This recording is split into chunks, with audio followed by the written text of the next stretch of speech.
Welcome back, Day Camp friends, to the Day Camp podcast. We're back here. This is Andy Pritikin from Liberty Lake in the Philly suburbs of New Jersey. I'm Sam Thompson from Crystal Lake Park District, Crystal Lake, Illinois. And I'm Ehren from Camp Robin Hood, just outside of Toronto in Canada. And we are summer camp professionals joining forces to provide a forum for day camp pros like you to share ideas and best practices across North America and beyond.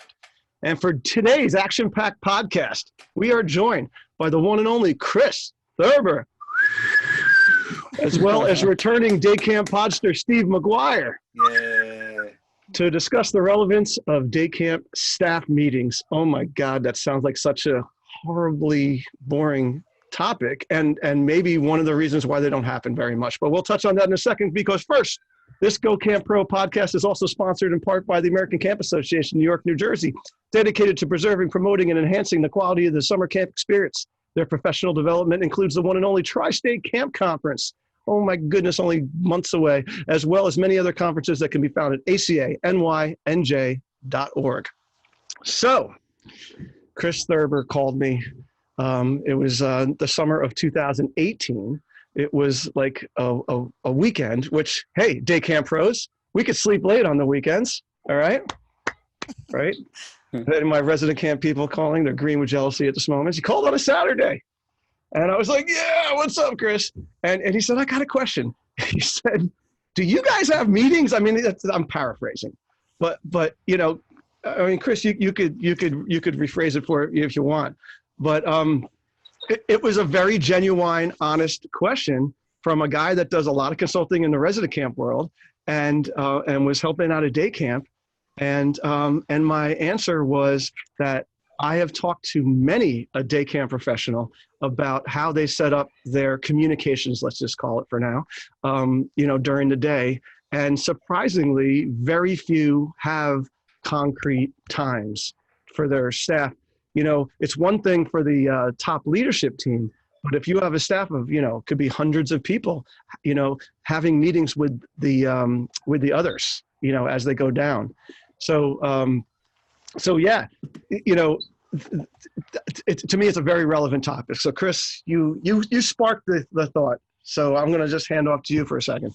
Well, I was very grateful when you answered the phone, because I was in England at the time, and I was working with Oxford Royale Academy, which is an overnight program, but something is quirky about ORA, and that is in England, the camp staff are paid by the hour versus a salary for the summer. So, but before anyone who's listening gets too excited about, gosh, what could I make an hour if I worked all these hours? Turns out to be about the same pay. So the question was just whether or not the kind of style of camp, whether it was a summer school, whether it was an overnight program, whether it was a day camp program, had meetings, because of course this program is thinking, well, if we have a meeting and bring all the staff together, that's another hour we need to pay them for. And as I recall, Andy, your answer was emphatic, and that was, we can't leave anybody out of the loop.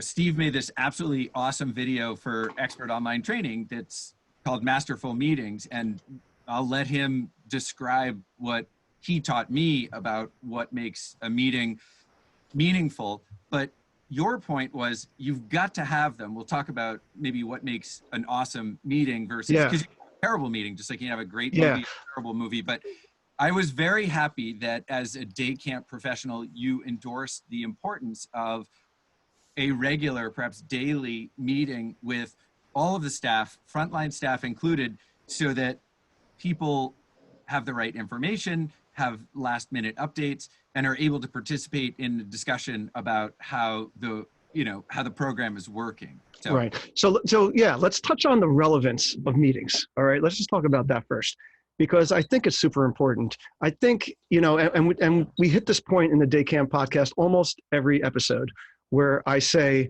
something to the effect of, if it's important, you can make it happen. Okay. And you brought up a wonderful point about hourly pay. Okay. And that is a factor in New Jersey, where my camp is, where I have to pay my 18 and overs minimum wage at least. Okay. And by the way, it's going to be $15 an hour soon, and it's going to be crushing to day camps. So, but if having meetings, if the transference of communication, if making people feel ownership and understanding, because if you're clueless about something, you feel horrible about it, right? Yeah. You feel bad. And I've been doing day camp now for close to a quarter century myself. And, we do mid-season reverse evaluation kind of things from the staff every year. And what's the number one thing across the board, especially with the younger staff? And the comment is, we wish we knew more of what was going to happen today. Yeah. We wish we knew how the special event was going to run. We wish we wish knew stuff. And then you talk to day camp professionals about it, and you hear logistical excuses, okay, which are understandable, okay? It's logistics. Well, they get off the bus, and then we don't have time. Well, the kids are here already when this happens. Well, it's hourly pay. And if we pay everybody an hour extra, well, that's going to be $50,000 more to our staff budget, right? It's all this logistical stuff. But there's ways around it, right? It's the 21st century. You could send people text messages. You can do all kinds of stuff before they even get here for them to read things. And then once they're here, you could at least have a handout kind of thing that they can get, right? And you talked about, Chris, you mentioned meeting everybody at once. Well, that's nice if you can do that.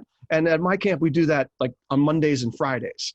But you certainly could meet in smaller groups also, right? By division, where it's really relevant. So, if it's important, you can make it happen. And I think that when people become camp directors, when they get into that part of decreeing and deciding what's actually going to happen, I think a lot of times they sort of forget what it was like. They lose the empathy of what it's like to be a frontline person.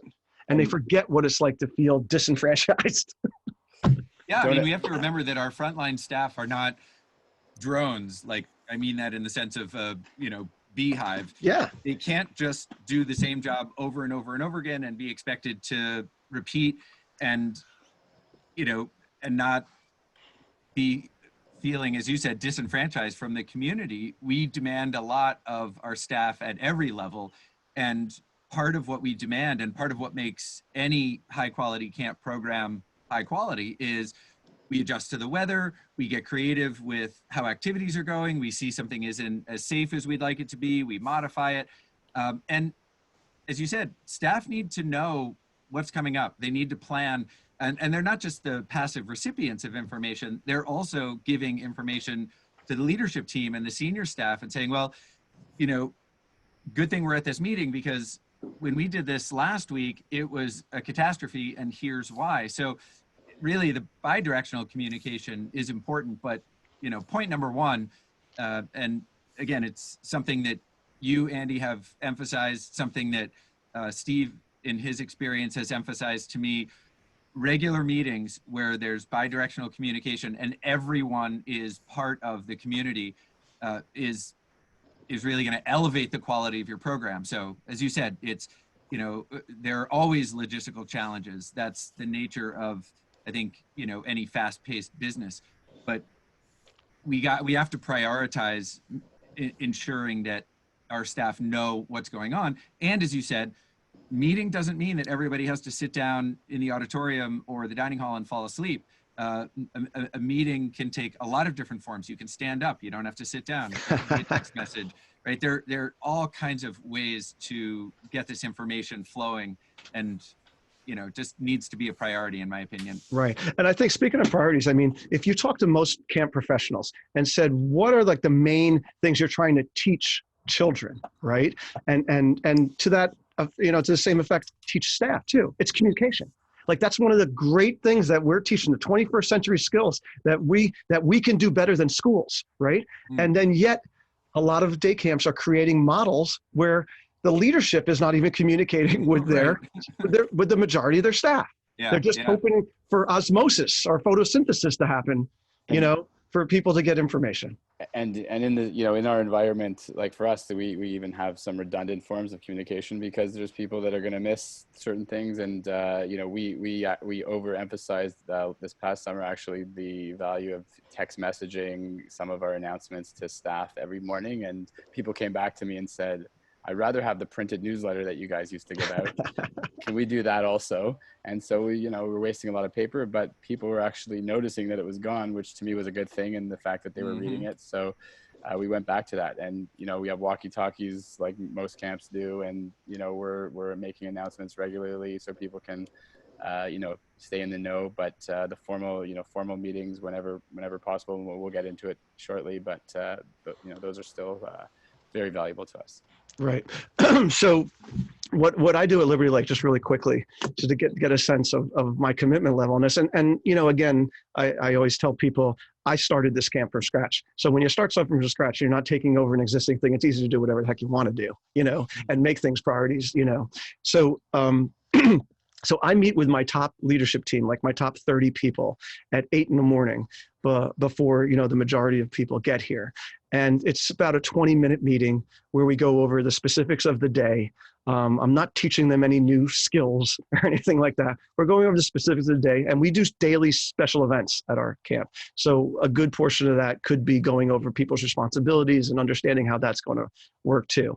And of course, like Chris mentioned with the weather, if it's going to be a super hot day, if it's going to be a rainy day and all that kind of thing too, that's worked into it. So at that point, at about 20 after 8, on Monday mornings and on Friday mornings, I meet with all the adult staff. Okay, so the 18 and overs. So you're talking about a good 150, you know, people, and it's like, you know, Vince Lombardi, you know, we're going to get them kind of edge to it. There's no doubt, you know. It gets them psyched, but it also goes over some significant points, many of which are Monday morning kind of points, which I'm trying to drive home about the new kids coming in and all that. And on Friday afternoons about the kids whose last day it is. And I'm sort of reminding people, you know, and you know, Ehren, you used the word redundancy. Right? I think it's really important to state that as a camp director, like that's part of our job is to be redundant, because we're reminding people of things that they can easily forget, you know, and we can't just take it for granted that they're just because they're supposed to do it week 2, it means they're going to do it week 3. And just because a staff person's been there 10 years doesn't mean they're going to do it on their 11th year either. Right? So I actually have daily notes. So I run a 49-day camp, right? And I have daily notes marked for each day from 1 through 49. And when I create my notes for that next day, I reference that last year's version and I take from that, right? Because usually the same staff issues or child issues are sort of happening the 3rd week of camp and the 7th week of camp and all those kind of things. And I use that as like my template to create my new one. And I usually make it the night before. Sometimes I make it at 6 in the morning, the next morning. And that's the thing that I'm giving out to my leadership team. And on Mondays and Fridays, I'm giving out to all the staff, all the adult staff too. Okay. So in my high school staff, my 16 and 17-year-olds, they either arrive early and they're helping out the before care kids, or they're coming in on buses. Okay. Big problem at all day camps is usually communicating with those folks. These poor people who are hardly being paid to work their butts off with these kids. The least we can do is give these people some good communication, right? So when they arrive and we have an assembly, all right, and usually we have assemblies by divisions, the division leaders, right, the leadership team people that I've met with, pull aside those high school kids at that point and gives them an update of what's going to happen. So we'll have like their partner will run the assembly and they will disseminate the information to the high school kids. Now, another thing that can be done is swim, instructional swim, free swim, right? Like during those times, I mean, most day camps don't utilize all of their staff during those times. So to pull them aside then and use that as a meeting time, like to me, that's a no-brainer also, right? So it's just another thing is when people leave at the end of the day, I have concrete time for the division leaders, the leadership team, the middle management to meet with their people before they dismiss. Because I think it's really important to check in with them and find out if there's any highlights from the day that they need to know about. And then one level up, the leadership team is not allowed to leave my camp until they meet with me also. And it could be 5 minutes, 10 minutes, whatever. But they literally like make a line practically. And they meet with me and they check out. And I want to know any kind of highlights of anything. I don't want to be surprised about anything. You know, tell me this kind of things, right? And the good leadership people are taking notes throughout the day because they know they're checking out with me and they know, you know, the kind of things that I want to know. All right. So anyway. But I think the huge part of it too is that I don't know if any of you have seen, and I recommend this to listeners that are listening today. Tony Robbins, the motivational speaker, has an incredible Netflix special. It's called I'm Not Your Guru. and it's about 2 hours long, and it's incredible. And he's interviewed in it talking about, how, he has similar life experiences than other people, but how has he been so successful in the work that he's done? And when he answers a question, he like awkwardly pauses and stares at the camera person, and he says, because I'm obsessed. And it's like, he says it with these like incredible stone-faced eyes, and the director is kind of like taken back by what he said. He said, I'm obsessed with, it's not my job. I am obsessed with this.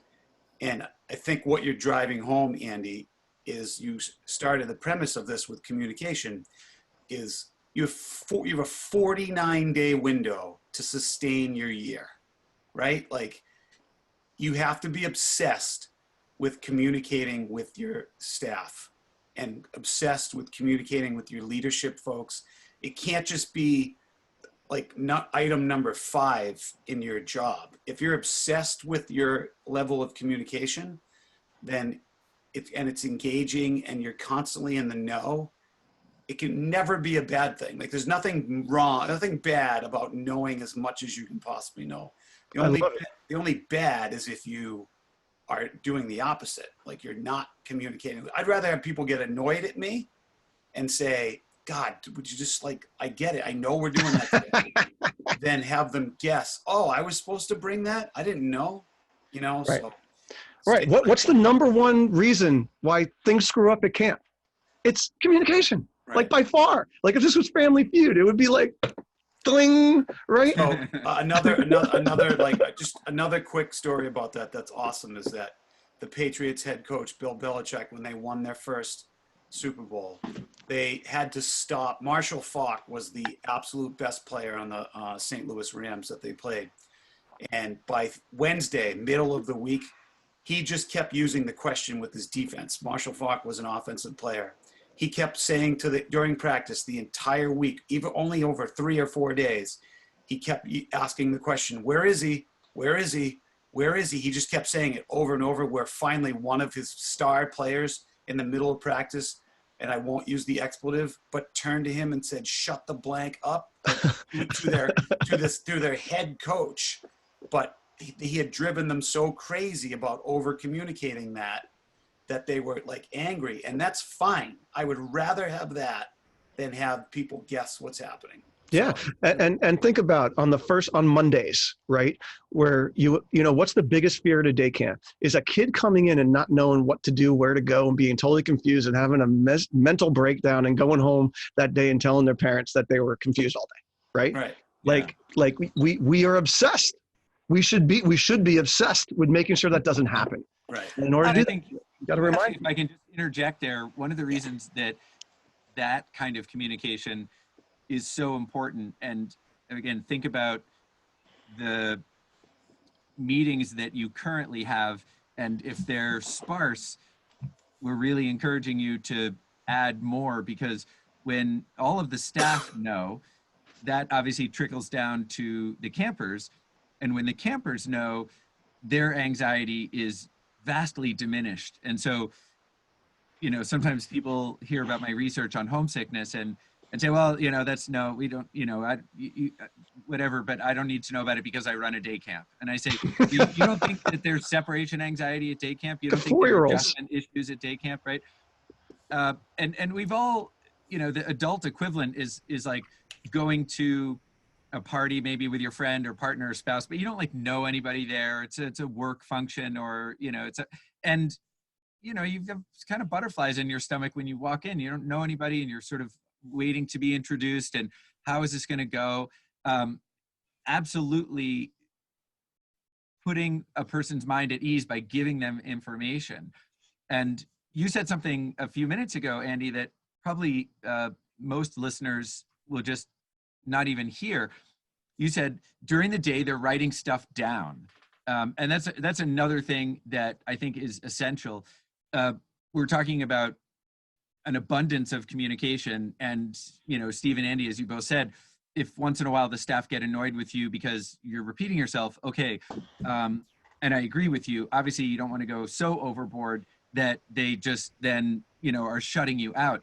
And I think the directors at the camp where I grew up were really adamant about having people write things down and that being the first step in accountability. So y'all don't want me to repeat myself. Show me that you remember, get it done, but don't show up to a meeting. And I'm not talking about, oh, you stop somebody on the path or the court and say, this or that, but an established meeting, do not show up at an established meeting without a 3x5 index card or a notebook and a pen or a pencil, because I'm going to tell you some stuff and I don't want to tell you again. And I want you to write it down, and then you can, check the box or color it in when you're done. And again, something Steve, when I've been to workshops that you've done on meetings that you always emphasize, and I've gotten better at that myself. We adopted a new medical record system at the health center where I work, and it's completely separate from Outlook, or, HIPAA compliance. And I like lived on Outlook for a while, and if it wasn't in Outlook, it wasn't happening in my life. And then I don't use Outlook at all anymore. People are sending me all kinds of invitations, like to this, to this webinar, to this podcast. And if I don't either put it in Medicat, or what I usually do is write it down, I won't remember it. And so I think it's essential. Most camps want their staff to go on the sort of lower tech side. Don't be walking around with your cell phone reading texts or with your laptop checking your calendar. But you do need to have a calendar. You need to have some way to remember all the things that people are saying to you. And directors, are naive if they think that when, the staff, whether it's all of them or just the leadership team or senior staff, is sitting around and the director says, so, is everyone going to remember that? Are we clear on that? And everyone just kind of nods because they're, they're waiting to go home. They're waiting for the next thing. Like, don't even ask that question. Start, with, again, the advice that I learned from Steve Maguire. You got to bring something to write with and a piece of paper, or, better yet, a notebook, because you're going to get handouts. You're going to get Andy Pritikin's, daily newsletter with the announcements. You want sleeves. You want a place to put all that. And it's, talk about teaching life skills to millennials or X-Geners. You've got to be organized, because the world is coming at you fast, Yeah. And a simple way to do that, like a colleague I teach next to, paperwork is very important for the way she facilitates class. And so she allows all of her kids, when they come in the room, like every class has all their folders separated and put in, like, this is like, it seems like the most simple thing on earth to be able to tell people, but when your staff shows up, their folders waiting for them. Like, they don't have to be responsible, because you'll get the X amount %. They're like, oh, I left it in my car, I brought it home. Like, there's no reason to bring it anywhere. It's always at camp. And I mean, it's a simple life skill like that. And the other part of it from a tangible standpoint is, Chris will support this too. Even, going back to a game changer for me has been the clipboard that has a folder on it. There's a clipboard, but then the clipboard clips open and opens up, and you can put things in it. Mm-hmm. That clipboard, when I do my consultation work, as old school as it is, when I observe camps, I write stuff down like that, and I will tuck that all in that clipboard. And that doesn't leave camp. It doesn't leave my possession. It stays in a place where they can constantly have it, but there's never an excuse not to know what to do. I want to go back to another tangible thing you mentioned about your daily sheet. So I have a client right now that they do that every single morning. They have their admin team meeting, but then when staff arrive, they have the printout of, like Chris talked about earlier, the weather, here are the events for the day, here are things to be like highlighted issues. And it's not, you can go the other way, the extreme way, and they put so much stuff, people become poster blind and they have no idea. It's like literally an 18-point font, and it's just the big stuff, just the highlights, just the important things you need to be aware of. That, we're doing an all camp activity. It starts at 2:00 after lunch. Like, everybody needs to be here. Just those things, and people say that those are a game changer. And from a conservation standpoint, some people do it in a half piece. They do it in a small piece of paper instead of a huge one. So just something that I hope listeners can take away, that if you're not doing, you should be doing. Yeah.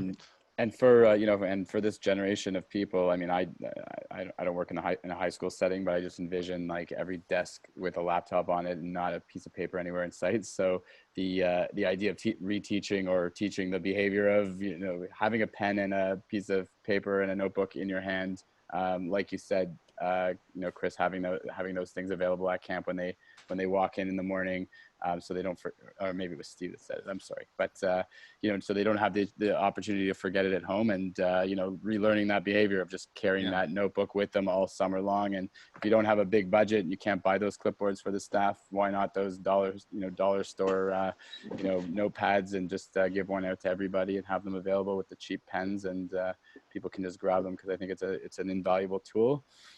And as is the idea of going with the point, really to the point form notes, not wasting any time on the filler, because people don't read it if it's too long. Andy, let me go to staff training for a second too, surrounding meetings. Sure. I think a 20-minute staff training session that's totally worth it is asking the question, why do we have meetings? Really, like having a huge group discussion. Why do we meet? What's the purpose of our, like when I do staff trainings, when I do sessions like Tri-State or whatever else, one of the things that, and Chris's, and when we've done EOT stuff with this, the whole purpose is, why do we meet? You know, and everybody talks about, oh, because, you know, I'm sure you've seen at some point the awesome meme that's out there that says, I survived another meeting that could have been communicated via email. You know, like they have a blue ribbon, and they got that ribbon for surviving the awful meeting. But it's like, you need to have it during staff training. Why do you meet? What's the purpose of us getting together? Like, one of the big reasons is we all get the same bit of information. The second one is where, like Chris talked about, you know, the drone piece, like we're humans and we love to see each other. So let me just throw in another tangible, like intangible that we need to talk about, is that give people the opportunity to say hi and get caught up, and how are you and how was your day, and start the meeting off with, what was the best part of your day today with kids? Turn to the person to your left and your right and share that. Like that, you know, when we talk about large group meetings and sort of the tangibility stuff, give people an opportunity to get going with that immediately, and then you can get into, but they need to know why they're there. Even like, we start our faculty meetings. I took over our meetings about 10 years ago where I teach. We started off with a preamble. Like we get up and read, I know it sounds wild, but it's literally a 10-second preamble. This is the purpose of why we're here. It's about being positive with kids and with each other, and to share new ideas. Anything that takes us off track of that is not making us good at what we do. Like, it's that simple.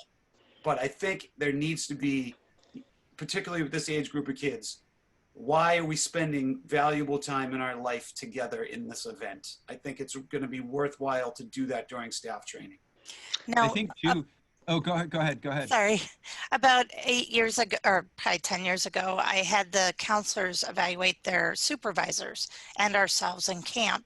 And what came out of that for me was the messages that I thought I was giving out to the directors were like a telephone game. They weren't quite the messages that we're getting to the counselors, and in particular directors, of course, you know, which was another dilemma all in itself. But having it in writing and having stuff for them to write down, having all the layers, so you're not depending on your core staff seeing it the way you thought you were presenting it to get it all the way down to the counselors. Yeah. I was going to say, I mean, it's all of these awesome practical suggestions, beginning with have the meetings in the first place and encourage people to, or require people to write things down. Understanding the philosophical purpose of meeting, and also you can be in the other extreme. You can be, you know, a director listening to this and realizing, wow, we have too many meetings, or there's a lot of overlap. So as Steve said, you know, every meeting has to have a purpose, and both philosophically, which could be to build community, or, you know, to get feedback from your staff about what their experiences or what the kids' experiences are like. And truthfully, if you don't do something like Steve was suggesting, where people have a chance to visit or talk to their neighbor about something they did well, something they'd like to do better, that stuff is still on their mind. So you could say, well, we're going to save 5 minutes by shaving off that initial 5 minutes of fluff. But the ensuing 30 minutes that you have, whatever, however long your meeting is, your staff are going to be a lot less attentive because they still have this stuff on their mind. They're going to whisper it to their neighbor in the middle of you're describing what they're supposed to be doing tomorrow. So it's not just community building or an opportunity for people to feel part of the group. They're also unloading some of the experiences of the day in a very constructive way. But every meeting also needs an agenda. Don't have meeting, after lunch every day with your senior staff team just cause, and people are picking apart pine cones or something and not really, they're gossiping, or that really is wasted time. So having a purpose, and if reading a preamble helps remind people what that purpose is great. But, saying at the beginning of the meeting, all right, we have 3 things on the agenda, there's A, B, and C, also gives you as a meeting facilitator some leverage if, Chris starts to go off in another direction, which I don't know, I never do, but just imagine. The meeting facilitator can say, that sounds really important. Let's table that and get through the things on our agenda. If we've got time, we could come back to that. Otherwise, that needs to go on the agenda of another meeting, or I can talk with you after this meeting. But being respectful of people's time means, begin on time, end on time, have an agenda. And you don't have to be super rigid about it. There's opportunity for spontaneous things to come up, but only if you've covered the business of the meeting first. And maybe the only business is, hey, we're going to brainstorm about, the upcoming field day. Maybe it's even more serious, but it's so important to have some structure. And people like me whose personalities need a little structure, the last thing they want to do is go to a meeting where we're making it up as we go along, because I promise you that I'm not paying attention. Yeah. And the other part of it that is like so important with what Chris just said is that if you don't have that, and it needs to be a physical agenda as well, it's like people need to see it. They need to be able to say, okay, we're doing 1, 2, and 3. Like if you don't put it up there, you're going to lose people. Like really, I mean, like have it in writing and make sure people know exactly what it is that you're talking about. And the other big part of that is particularly when you have, I get plenty of directors that just based on experience or age or a combination of both or whatever, have a really difficult time with the person that I like to nickname the extender, like the person in the room that uses a large group meeting for their own sort of like therapy, or they love to hear their own voice, or any of those things. And if you've been in the business long enough, you definitely have experienced that person. Chris gave great advice. Let's talk about it afterward. I love using the line, like, that's a great point. Let's talk about it offline when the meeting's over. But there's too many people that are allowed to take that too far. And I think I think this is admin team training. Maybe if you as a director may not be aware of it, but have multiple people on your admin team that can say, oh boy, wow, all right, that person needs to be curbed, like, because they're taking the group hostage at this point and they're talking too much. So it's important, but you want people to feel valued, but at the same time, like, all right, wrap it up. Like some people just can overwhelm directors, and helping your admin team recognize those people is an important training piece. Yeah, what I tend to do in those situations, the way that I instruct my people to give meetings too, is that you should only be talking about things that are relevant for everybody at that moment that are there. Huge. Right? That is super important. And for that extender person, that'll usually stop them. Because usually what they want to talk about is what's relevant just for them, or for their division, or for their kids, or for their staff, or whatever, right? And that's like Chris said, that's to talk about after this meeting, just, between you and them. All right. But, think about it. Think about who the people are who are administrators at camps, even many camp directors. Many of them probably have never seen or been part of a really good meeting, right? So I was a teacher for 5 years before I left and became a full-time camp, right? There's lots of bad meetings that takes places from principals and things like that. Like, these in-service things that I went to when I was a teacher, they were insufferable. you know, generally speaking, right? And I mean, then I was fortunate to have worked with Skip Bickness for a while, and Ben Applebaum and Jay Jacobs, and some like really experienced people who ran killer meetings and who had been experienced in being heads of boards of directors and stuff, and knowing what it takes when you have all these big personalities in a room. Also, there's all kinds of learners at these meetings, right? So there's people who are sitting there like type A lunatics who are writing down every word that you say on that agenda that you gave them, right? And then there's people that will never bring a pen, who are just sitting there like half spacing out, you know, also, and they drive me nuts, you know?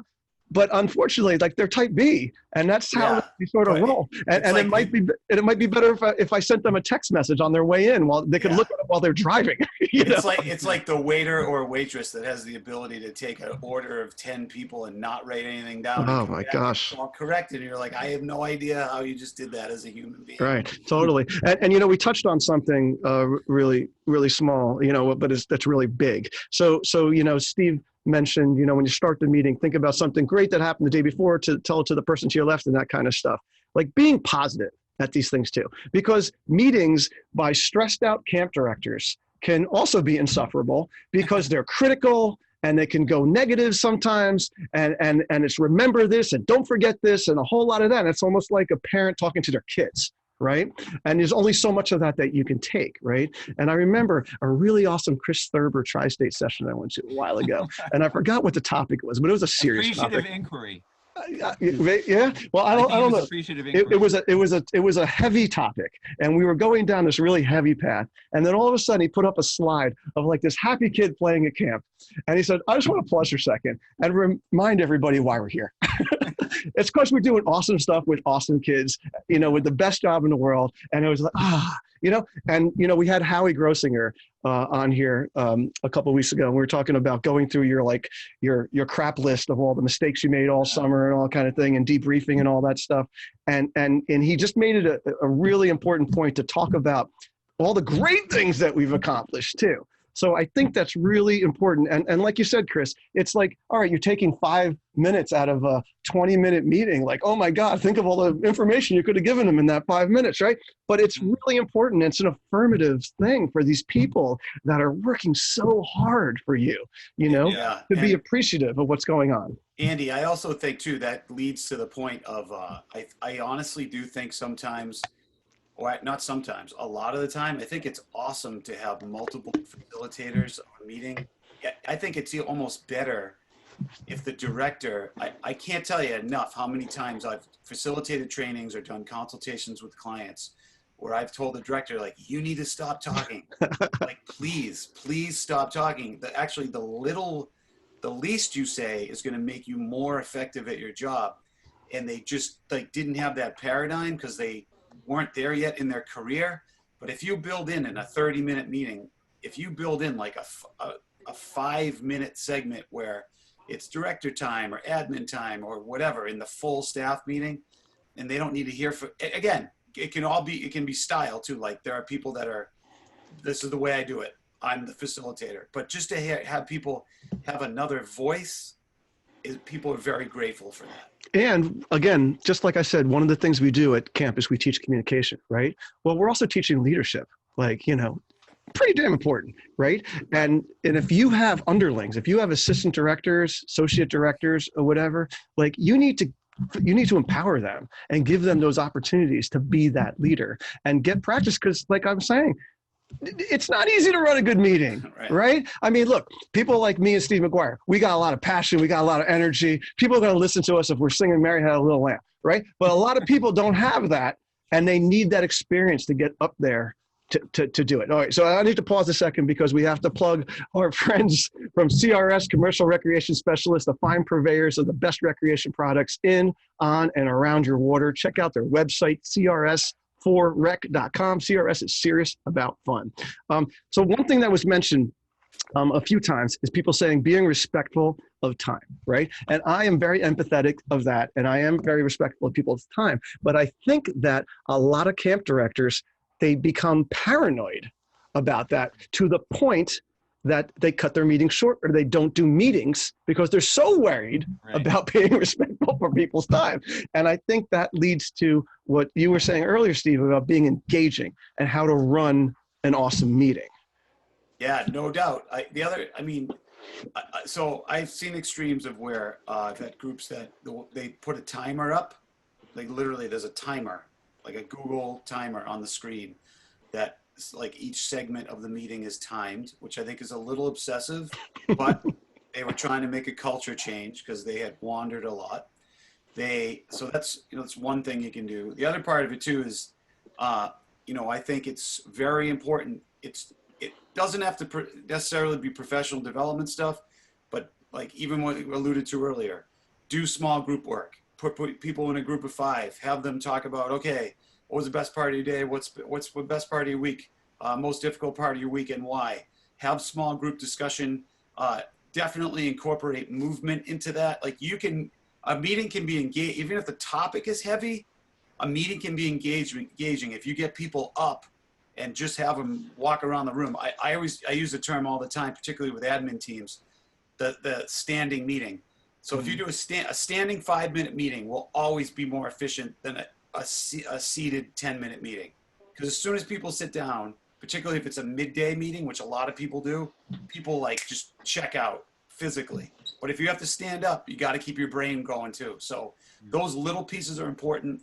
I know it's a very like small piece, but even just water or popsicles or food or something that people forget to do, but makes a huge difference. Like just and even as people are coming in, I know again, this is basic stuff, but I want our listeners to hear it, is have music playing while the meeting's coming in. The personalities of people will dance as they're coming in. So people are already dancing, having a popsicle, and like already feel good. And you haven't even said good afternoon yet. Like that everybody, like Chris talked about his appreciative inquiry session, which I've done with him a whole bunch of times. You've already put people in a positive mood. So anything you're going to do at that point is going to be awesome. Like it's just so important to put people in that positive mind frame so it makes a difference for whatever you're presenting to them. And I think as people, listening to your podcast or webinar are contemplating, do I have any meetings that are superfluous or redundant that I could shorten or eliminate? Am I not including a cohort of my staff in a meeting ever? And so now I need to add a meeting. I also want people to think about how you best leverage the composition of that group. And what I mean by that is, let's imagine you have a full staff meeting like we used to have on Sunday evenings at Camp Belknap, where I grew up. One of the pieces on the agenda was to check on maintenance issues. And, there's 65 people in the room. 2 people have a burned out light bulb, and 1 person needs a replacement back line. They need some cotton string. And, for the other 55, 58 people to sit and listen to that was just maddening. That's not leveraging the benefit of having that large group. Steve has this wonderful technique, and Steve, I don't know where you learned it, but we adopted it. A couple of clipboards, poster boards that are around the room, just like flip chart paper on an easel. And one of them says, maintenance issues. And it just got 3 columns: name, cabin number, or if you're day camp, group number, building, whatever it is. And you just put that up there. It doesn't even now need to be part of the meeting. And if the director wants to meet with the facility staff, the director can meet with the facility staff. That's a meeting with 3 or 4 or 5 or 6 people, not with 60 people. So think about who's in this meeting and what's magical about having them all together, because that's the best use of people's time, to your point, Andy.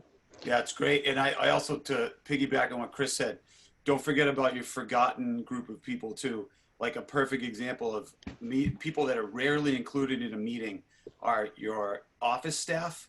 So the people that are answering phones, the people that are facilitating, runs to go get materials, things like that. Just about office culture, even if it's 4 people, really, like there needs. And here's why that's important. We were talking earlier about, bi-directional communication. Be another real life example that I hope will inspire people. And that is, you know, it's ACA accreditation standard that campers, whether it's a day camp or an overnight camp, can't have medication with them unless it's, you know, an albuterol inhaler and their parents have signed the waiver, or you know, an epinephrine auto-injector or something like that. But they can't just have a pocket full of Tylenol because they tend to get headaches, right? That needs to be, you know, under lock and key in the health center. So good. But kids were still, and I'm talking like 20 years ago, but they were still bringing some over-the-counter medications. And the director kept saying to the staff, you know, over and over again, you got to do this. You got to check kids. You got to ask them, you know, especially on opening day, you got to remember to do this. And, you know, some of the staff were remembering and some weren't, but we all know what opening day is like, or what drop off is like at a day camp. It's just a little bit chaotic. And yes, you're responsible for remembering certain things that you need to talk to parents about at drop off or pickup. So I'm not letting staff off the hook completely, but when you invite, as Steve said, some of those, you know, sort of like forgotten cohorts, what you do get is like brand new information. So we're discussing this and we have the office staff, three office staff at this meeting.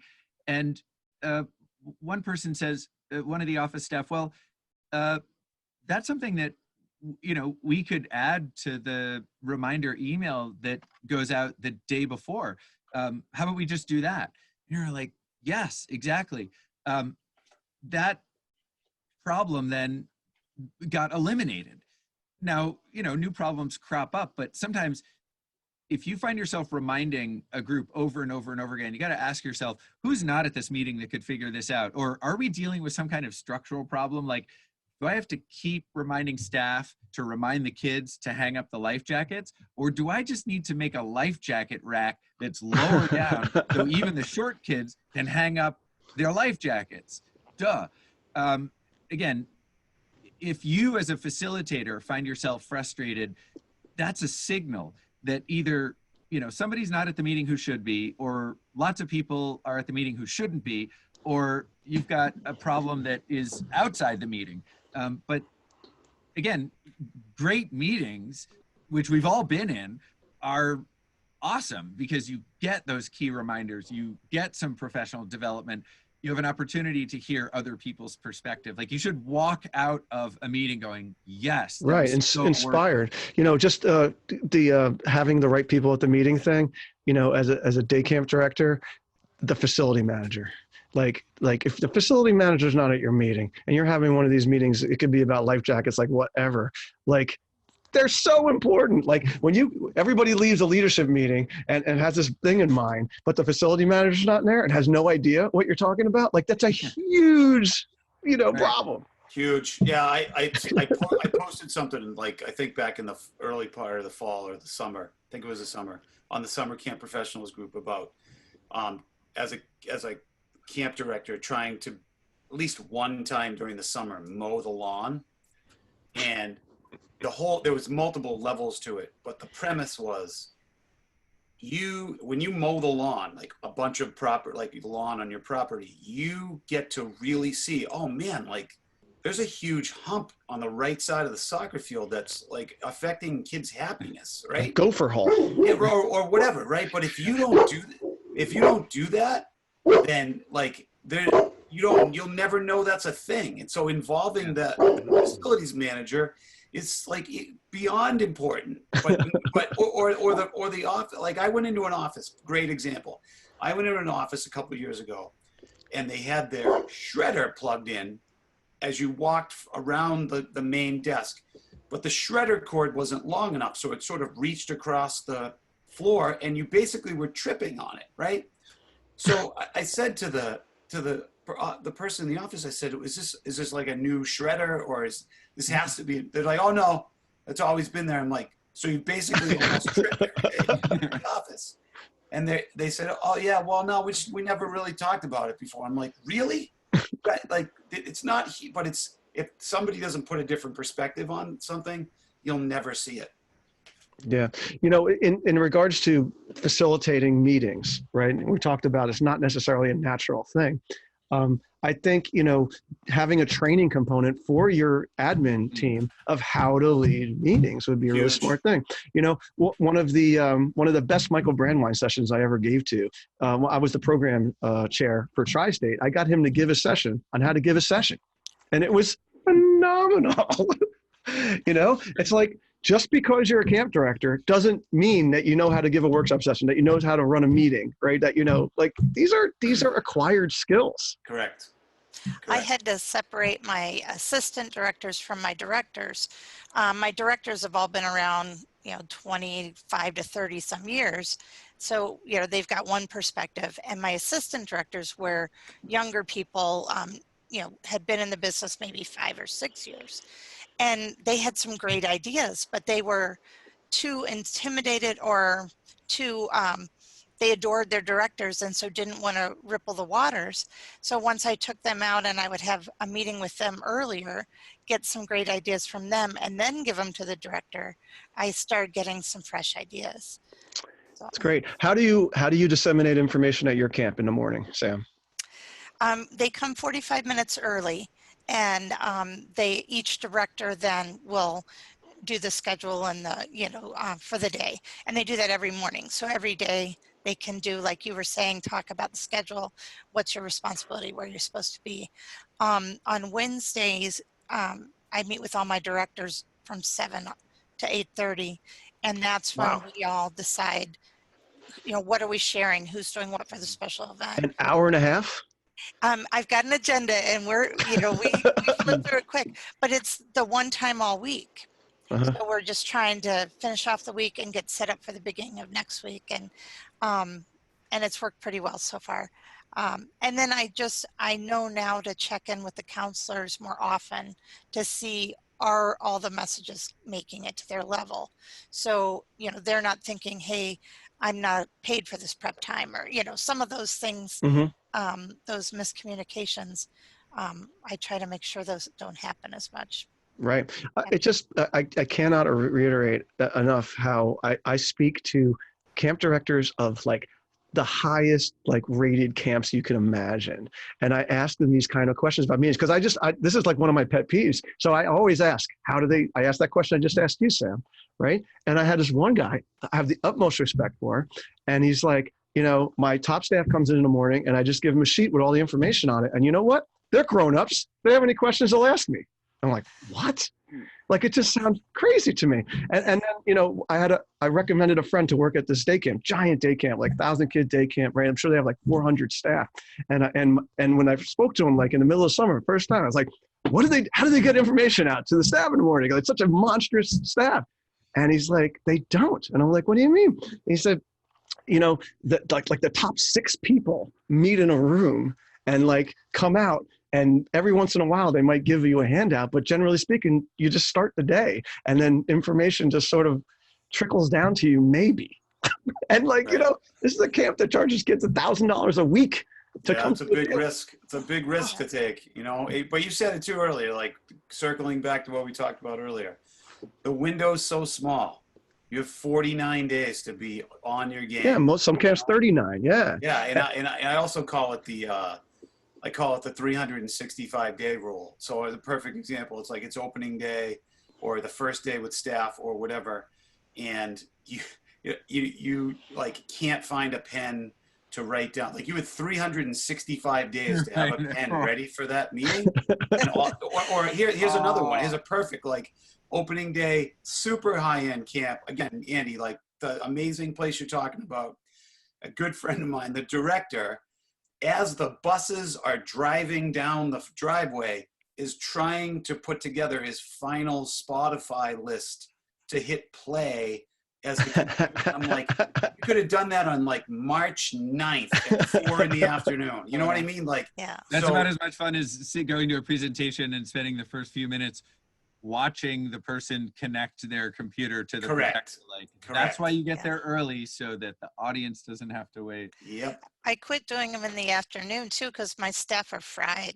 And, once they get back in the car, I've lost them. Well, going back to what you're saying about the Spotify checklist and stuff like that, these are the kind of things that make you lose confidence in your leaders. 100%. You know, like having your stuff together, having your act together, and being organized. Like, again, you got to empathize with your staff. Like, it's a sense of confidence. You know, if you feel like you're in a boat that's got holes in it, you know, it's not a very, it's disconcerting, right? Yeah. No So, doubt. Ehren, what do you guys do at Camp Robin Hood? So for us, it's, you know, it's great that we have the benefit of having or we have the situation where we have a fairly big staff, close to 300. So what we do is similar to what you said, Andy. We have a morning meeting with our top people around, not at 8, but at 8:15, and we go through you know, the relevant points of the day, and those people then go out. They're department heads, essentially, like section heads and leaders of the specialty areas, and they go out and have their own meetings with their staff on a daily basis during typically like during a flagpole time or whatever it is. That's in addition to our bus counselors who come in every morning and get those announcements via text message, typically sent to them before they get on the bus. So I love that. I love that. I don't think very many camps do that, Ehren. I think that's really, really awesome. It's been a good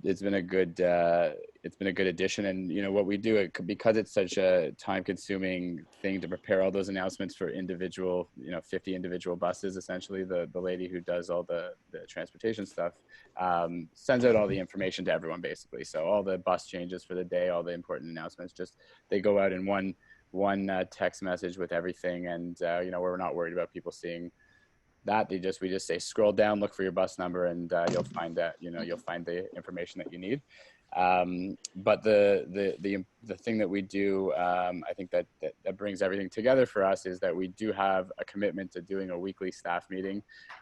We have it after camp once a week, and not every single person, unfortunately, is there every week, but we have a bit of a rotation where the staff that go home on the buses, you know, miss the meeting one week and then come the next week. So we try to keep everyone in the loop. We actually have, you know, we try to make the meetings fun, as, you know, you guys have been saying, like beneficial, but also, you know, high energy and fun. So people actually look forward to the meetings. We have some pushback from people that don't want to go home on the bus because they don't want to miss the meetings, because they enjoy the experience, but they also enjoy, for us, you know, we emphasize the importance of being in the know and feeling good about what's happening at camp based on, you know, why those things are happening, and having people take ownership for, you know, planning certain aspects of the program. We can't have the frontline staff plan everything, but we are able to give them, you know, opportunities during those weekly meetings to put certain, you know, personal touches on the programming that they're doing. So, you know, so those are the different, you know, different things that we do. I'm sure I've missed some elements of communication that we have in there. We do have, you know, other meetings with bus counselors, sometimes, you know, a couple times a week, things like that. But generally, we're probably overdoing it a little bit with the number of meetings, but we feel that it's important. It's great. That's awesome. All right. Any last thoughts before we go to the day camp tip? Mr. Thurber, Mr. Maguire, you guys have been awesome. Covered a lot of ground. We did. We got some good talkers here. Yeah, no doubt. No, I'm good. I just think the big key is keep it simple, keep it engaging, try to have as much fun as you can and have people learn stuff, and don't overthink it. Yeah. And like Steve said, if, you know, the best thing you can do as a day camp director for the success of your day camp is to have an awesome season, right? Is to have every day be as best as it can be. And the more prepared you can be and the better you could communicate to your staff, I mean, like you said, why not be obsessed by that? Why not be completely committed to that, to you know, as much as you can do. All right, so the day camp tip of the week, folks, is brought to you by our friends at AM Skyer, the leading insurance broker for the finest camps in America. For 100 years, AM Skyer has been a strategic partner for summer camps, ready to support any needs arising in PR, legal, health, facility, and more. Experience the AM Skyer difference. Okay, so we're going to just I've decided, Ehren and Sam, we're going to tell people it's a minute. You get a minute. All right, so we can just go ripping through it. All right. Sam, if you take a minute and a half, you always have your spirit things usually go. Usually Pressure's it's on. worth it. It's usually worth it. All right. We need a timer. We got No. Steve freaked me out when the Google timer call. I can't function like that. I'm type A, but not that type A. I'm A minus. All right. So perfect attendance bonus for our staff. It's a cheap psychological trick that we put in a few years ago. If they are perfect, we do one the first 4 weeks and we do one the second 4 weeks, right? And the first 4 weeks entails orientations also. So they had to be on time and at all the orientations. And perfect means perfect. It literally means perfect. If someone in your family died and you had to go to their funeral, that's very sad, but that's not perfect for our attendance bonus. Okay, so we make that abundantly clear. And we give them a $10 Wawa card. Wawa is like 7-Eleven kind of thing around here. It's got really good coffee, all right, and it has gas, all right? For that $10 card, people go crazy for it, right? And if you got one the first half of the season and you got one the second half of the season, we put your name in a hat, and then we pull out on the last day of camp, a little kid, the cutest little kid in the camp, pulls out the name from the hat, and that person can win $100. Love it. No brainer. Right? No brainer. Real simple. So that's mine. All right, Sam, you're up. Okay, so scatterball. It's dodgeball, but with one ball. And there's no teams, you're all out for yourself. So if you throw the ball and they catch it, you're out. You have to pay attention to who caught it, because when they get out, you get in. Or if you hit someone and they're out. Hold on, I'm confused already. So, Okay. so if somebody catches that ball, This is Right, right. You just knew like she in was going to go dodgeball. 90 seconds. it sounds awesome. It sounds awesome, but I don't know how to get back in. Here, my family was like, you said it was going to end at 5:30. So now I'm going to be the extender. Your person who caught the ball, if you threw it, they caught it. Yeah. When they get out, you get in. Or if you hit somebody or somebody hits you, when they get out, you get in. Oh, I So love it. So you're So still rotating. So no one's ever out, basically. They are, but they're Right. not.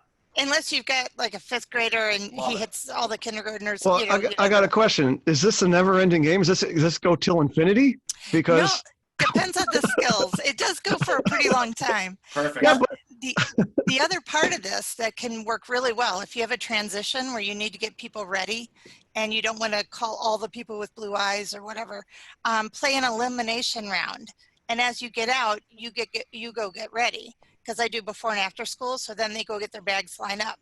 So as each person gets hit, they go out. And then you actually have a winner that time. scatterball, dodgeball with one ball. That's phenomenal. That is vintage Sam Thompson right there. Thank you. Amazing. All right, Ehren. So for me, something that I'm sure this is not rocket science by any means, and I'm sure many of you do this in different ways, but making us better, something that we do at staff meetings is we share these moments that the staff have made camp better. So we get usually our supervisors are writing out these little things throughout the week and acknowledging certain moments where they witnessed something, something cool, something that, really made a difference for camp. And my vision is to have it all on video, one of these days. So you're recording it and then playing it back for the staff. But just to share that moment, with the group, and we have our leadership team meets before the staff meeting. We decide on sort of the top 5 most impactful ones, and we give out a what we call a Tim's card in Canada. It's a coffee shop here that is very popular. So we give out a $10, $5, $10, depending on the prize, and that goes to the top 5. And it's just a nice way to show appreciation for our staff and cite some specific examples of great moments that happen. So Classic Canadian game. Good job. yeah. Nice people. Please and thank yous. All right, Thurbs, you're up. Well, we're starting to get some Tim Hortons here in New England, so I got the joke. Let's see. This would work, I think, for any organization, but think about some of the things that are taking up staff time that you can, under the watchful supervision of a staff member, empower campers to do. That can be anything from, helping to take care of the dirty dishes, or, walking around the tennis courts to gather, the errant tennis balls, things that would be sort of the camp duty ilk, or things that are administrative tasks. Suddenly the office is hit with, they got to do a giant mailing, and you've got 2 people in the central office that are going to stuff 1,000 envelopes. Make an announcement at lunch that that's an activity option. So get creative about how your campers can participate in the business of running camp in age-appropriate, safe ways. Yeah, especially if you have a teen leadership program. Perfect for that. No doubt. All right, bring us home, Mr. Maguire. All right, so a great tip. Shout out to my friend Dan O'Neill, who is the the director of the Congressional Schools after school program and day camps. They have a mascot named Zippy. Zippy is a turtle, and every Friday, Zippy, like literally Zippy is a person dressed in a giant mascot costume, and Zippy is at pickup and drop off on every Friday and is the absolute most popular person on camp. Kids want pictures with him. The caregivers want to get out of their car and take pictures with him. It's just all brand promotion because their mascot is a turtle, and it's just something to look at. If you don't have a mascot or something like that you can roll out occasionally, it's a phenomenal marketing piece and people love it. And all of a sudden you have caregivers that are sending out Insta pictures with them and Zippy, and everybody's talking about, hey, where was that? So simple but fun. Yeah, I went to the IAPA show, the Association of whatever, amusement parks and stuff, and they literally have like a row. It's crazy. Of mascot people. Yeah, it's people amazing. that make mascots. It's awesome. Yeah, so you can make a turtle mascot. You can get 100%. You don't have to buy a Teenage Mutant Ninja one. No, it's amazing. Right? It's very cool. All right, so why don't you guys give a plug to Expert Online Training, since we got 2 of the big people here. Oh, you're very kind. Steve and I are both contributors to Expert Online Training, which is a website that hosts video training modules for camp staff. And we've got some content there for directors as well, but you can visit expertonlinetraining.com, get a free demo if you want. You can look at some free videos. But the point is, no director has enough time with their staff on site to cover everything that they would like to. So EOT is designed as the self-paced online complement, preseason complement to your on-site training. Very well spoken. And of course, you can. How does someone find Chris Thurber? Just Chris Thurber? drchristhurber.com. There you go. And that's Steve Maguire. Nope. GoTurnstone.com. Go Turnstone. And what is where'd you get that from? Just gotta know. I've been a birder my entire life, and I named my business after a bird that migrates from the Arctic Circle all the way down to Argentina and back. And when it does that, it does one thing that no other shorebird in the world does. It takes its bill and it turns over stones. That's why it's called a turnstone. And it does that because it's able to find more food than the other birds around it. And so my premise for naming my business that is that I don't really talk about or do anything that is very like game changing or life changing or creative, but I do look at things at a different way, just like that bird does. And if I can give you one sort of turnstone moment that can make you better at your job, then I've done my job. All right. Well, folks, thanks for listening. If you didn't learn anything about meetings, you certainly learned about a bird that goes to Antarctica and back. Yeah, baby. I want to thank Chris Thurber, Steve Maguire, my co-hosts, Ehren and Sam, Travis Allison and Matt Hansberger, and our awesome sponsors, ACA New York, New Jersey, CRS, and AM Skyer for bringing this podcast to you. If you don't want to miss an episode of Day Camp Pod, you should subscribe on iTunes or wherever you get your favorite podcasts. And don't forget to give us some positive ratings, because I think we only got like 8 at this point. Check out our show notes for this and other episodes at daycamppodcast.com, and feel free to send us feedback and new ideas for future pods at our email address, daycampquestions@gocamp.pro. We'll be back in 2 weeks with another Day Camp Pod and the return of the one and only Michael Brandwine, all to help you be a better day camp professional, improve your day camp for campers and staff. This has been the Day Camp Pod.